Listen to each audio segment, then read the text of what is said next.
Ancho. Tenemos por papa a un agustino. Tenemos por papa un agustino y me gustaría que veamos las filiaciones históricas de este papa, que podremos dividirlas en dos partes. Primero vamos a hablar un poco de San Agustín y los agustinos, y después vamos a hablar de León XIII. ¿Bien? Empecemos con San Agustín y los agustinos porque, bueno, este papa pertenecía a la orden de los agustinos, pero además tiene como lema una frase de San Agustín. Y en el escudo, no sé si lo tenemos por ahí, tenemos el símbolo de los agustinos. ¿Bien? El lema, ahí está, in illo uno unum, que significa, aunque los cristianos seamos muchos, en el único Cristo somos uno. Y ves que ahí está el corazón con una flecha arriba del libro cerrado. Ese es el símbolo de la orden de los agustinos. ¿Bien? ¿De dónde viene la orden de los agustinos? Esta orden es una orden que se va a fundar en el siglo XIII y que no la funda San Agustín. San Agustín se muere 8 siglos antes de que se funde la orden, pero que se inspira en San Agustín. ¿Quién era? San Agustín. Vayamos a San Agustín primero. San Agustín, podríamos decir, es el filósofo de la tradición cristiana, de la filosofía cristiana. Es un filósofo muy importante. A la par de Santo Tomás. Sí, a la par de Santa Tomás. Hay un Boca River, ¿no? Exactamente. Un Boca River. A ver, ¿quién elige a quién?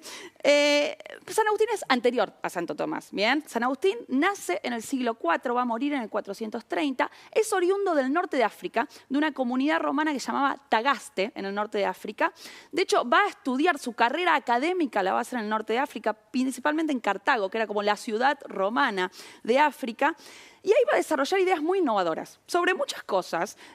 Por ejemplo, lenguaje, el conocimiento, que van a estar en diálogo permanente no solo con la tradición cristiana, sino también con la filosofía platónica. Es decir, en San Agustín hay una especie de síntesis. Pensemos que es un filósofo de la tardoantigüedad, ¿no? El siglo V. Entonces hay una especie de síntesis entre tradición cristiana y filosofía antigua platónica principalmente. Y va a ser muy influyente. Es decir, San Agustín no solo va a influir a la filosofía cristiana por los siguientes siglos, sino va a tener una influencia muy, muy duradera, sino también, por ejemplo, al protestantismo.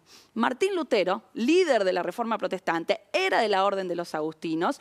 Parte de su doctrina va a surgir de las lecturas de San Agustín, ¿no? La salvación por la fe, por ejemplo. Y en el propio protestantismo hay quienes leen en Agustín algo similar a la predestinación que después va a tomar la tradición protestante. Bien, entonces Agustín va a tener una influencia muy amplia en las ideas no solo cristianas, católicas, sino también protestantes. Ahora bien, ¿por qué los agustinos retoman a San Agustín 8 siglos después? Y acá es muy interesante lo que San Agustín cuenta en sus confesiones sobre la conversión al cristianismo.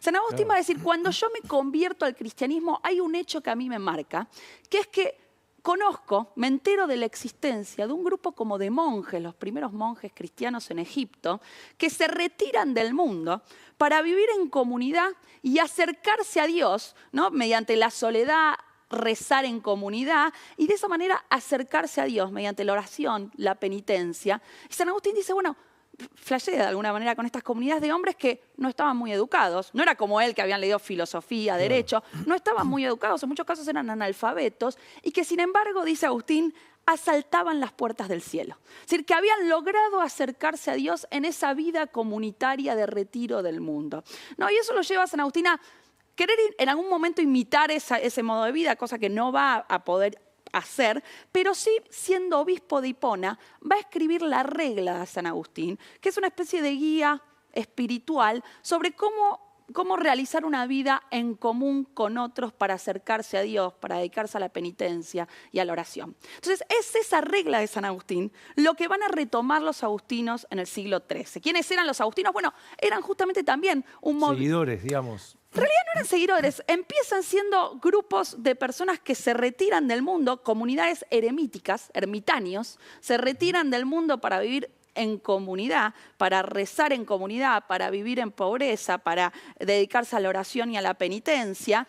Y estos grupos eran independientes entre sí. Y un papa, Inocencio IV, en 1244, dice, vamos a unirlos a todos bajo una misma regla, que va a ser la regla de San Agustín. Y todas esas comunidades eremíticas que estaban en el norte de África y en Italia pasan a ser la orden de los agustinos, ¿no? Y usan esa regla, estas ideas de San Agustín del siglo V para conformarse como orden. ¿Bien? Entonces, el Papa que va a ser parte de esta orden. Es una orden que además no solo se dedica a esta vida en comunidad y al acercamiento a Dios en comunidad, sino también a la acción apostólica. Es decir, los agustinos van a salir a predicar, van a salir al mundo para predicar la palabra de Dios, y eso se ve, por ejemplo, en este Papa que fue un misionero en Perú. Claro, y tienen colegios, ¿no? También. Totalmente, sí, colegios. empieza a expandirse, ¿no? Se va más allá de lo que planteaba San Agustín en el siglo V. Ahora bien, la otra referencia histórica de este Papa es a León XIII, ¿no? Este Papa se llama León XIV y él mismo dice, yo me estoy filiando en el Papa León XIII. Lo explicó directamente. Sí, claro. que es un Papa famoso por una encíclica muy rupturista en la historia de la Iglesia Católica, que es la encíclica de la Rerum Novarum de 1891. ¿Qué pasaba en el mundo, especialmente en Europa, en 1891? Bueno, teníamos la segunda ola de la Revolución Industrial. La Revolución Industrial había empezado hacía más de 100 años en Inglaterra, pero se empieza a expandir por el resto de Europa, y ya para 1891 las consecuencias sociales de la Revolución Industrial están a la vista. Aparece lo que se llamaba la cuestión social, movimiento obrero en diferentes partes europeas, obreros que se movilizan. Por ejemplo, en 1890 tenemos el primer 1 de mayo que se va a conmemorar en muchos países al mismo tiempo. Y muchos de estos obreros pertenecen a partidos de izquierda. ¿Qué es la Rerum Novarum entonces? Es una encíclica en la cual este Papa apoya los reclamos de los trabajadores que piden mejores condiciones de trabajo, pero rechaza y condena la vía revolucionaria y socialista. Entonces defiende la propiedad privada, pide un capitalismo con responsabilidad social y funda así la doctrina social de la Iglesia en la que se funda este Papa, que tiene, podríamos decir, un doble guiño. Esto lo dice Diego Mauro, un historiador de la Iglesia. Dice, por un lado, sigue a Francisco, pero al mismo tiempo está diciendo, estoy mirando la tradición de la Iglesia, mirando la Rerum Novarum. Muy interesante. Gracias, Camila. Gracias, Pancho. Y viene Carola con un whisky extra large. Vamos y venimos.